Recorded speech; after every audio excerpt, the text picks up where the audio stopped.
দেখা না দিলে বন্ধু কথা কইও না। তুমি তো শুধু দেখা দেওয়ার কথা বলো, কিন্তু দেশে আর আসো না।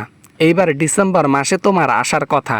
তুমি কি আদৌ আসবা নাকি মিথ্যা আশা দিয়ে বসে আছো? মিথ্যা আশা কেন দেব? দেশের মধ্যে যাব। শুধু দেশের মধ্যে নয়, আমি দেশের মধ্যে গিয়ে পদবি পর্যন্ত নেব। কেউ আমার কিছু করতে পারবে না, তোমরাও কিছু করতে পারবে না। এটা চ্যালেঞ্জ দেওয়া কথা আমার। এর আগে এই জন্য অনেক চ্যালেঞ্জ দিয়ে আপনি হারিয়ে গিয়েছিলেন। জঙ্গলে গিয়ে মঙ্গল করেছেন। মানে আমি বুঝাতে চাচ্ছি, জঙ্গলে গিয়ে প্লেনে চইরা দিল্লিতে চলে গেছেন। এই হচ্ছে হাসিনার হ্যাডাম। সমস্যা নাই, ক্ষমতা টিকিয়ে রাখার অনেক চেষ্টা করেছি, পাই নাই। তবে হাল তো ছাড়িনি।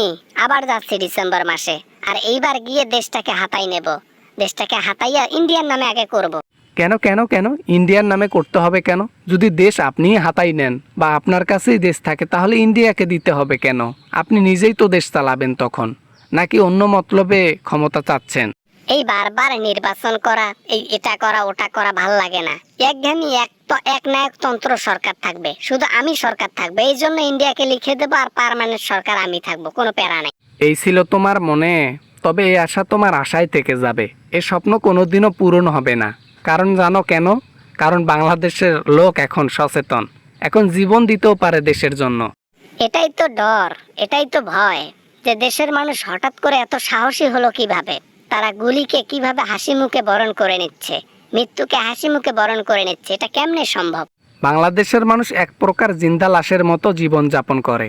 তাই ভেবেছে হয়তো বা এটাই, যে বাঁচলে দুদিনের জন্য বাঘের মতো বাঁচবো, নয়তো বিড়ালের মতো বেঁচে থাকার কোনো মানে নাই। কথা তো আপনি বড় বড় বলতেছেন। এই যে কৃষক সাহেব, আমি দেশে গেলে কিন্তু সোনায় সোহাগা। আমি উন্নয়ন ছাড়া কোনো কিছু করি না দেশের। দেখেছেন আশা করি, যতগুলো উন্নয়ন করেছি সব আমি। হ্যাঁ, এটাও দেখেছি উন্নয়নের পাশাপাশি কিভাবে চুরি করেছেন, কিভাবে অর্থ লুটপাট করেছেন। এটাও দেখেছি উন্নয়নের সাথে সাথে কিভাবে হিসাব 10 টাকার হিসাবে 9 টাকা খেয়ে 1 টাকার উন্নয়ন করেছেন। সব দেখেছি। বাবা না, মানে মুরব্বী মনে হয় হিসাবে একটু পাকাপোক্ত। কৃষক হলেও মনে হয় গণিতে খুব ভালো পারেন। কেমনে কি রাজনীতি করেছি সেটাও বুঝতে পারতেছেন। হ্যাঁ, ইন্টেলিজেন্ট ব্যক্তি আপনি। চোখ খুলে দিয়েছে জুলাই, চোখ খুলে দিয়েছে আমাদের সন্তানরা। তোমরা কিভাবে লুটপাট করে খাইছো তা ডকুমেন্ট সহকারে সেদিন হাসনাত আবদুল্লাহ পোস্ট করলো, কীরকম খরচ হয়, কত খরচ হয়। ইভেন একটা জিনিস খেয়াল করছেন, সৌদি আরব আমাদেরকে রমজানের খেজুর পর্যন্ত দেয়, সেটা পর্যন্ত আপনারা মেরে দিয়েছিলেন। নিজেও খাবে না, অন্যকেও খাইতে দেবে না, এমন একটা সিস্টেমের পর্যায়ে গেছে একে বাংলাদেশের রাজনীতি। ছোট ছোট পোলাপান ক্ষমতা নিচ্ছে আর সব কিছু প্রকাশ করে দিচ্ছে আমাদের আন্ডারে। আওয়ামী লীগের যদি 300 নেতা থাকে, স্টুডেন্টদের জন্য হাসনাত আবদুল্লাহ একজন কাফি। মানে একজনই যথেষ্ট।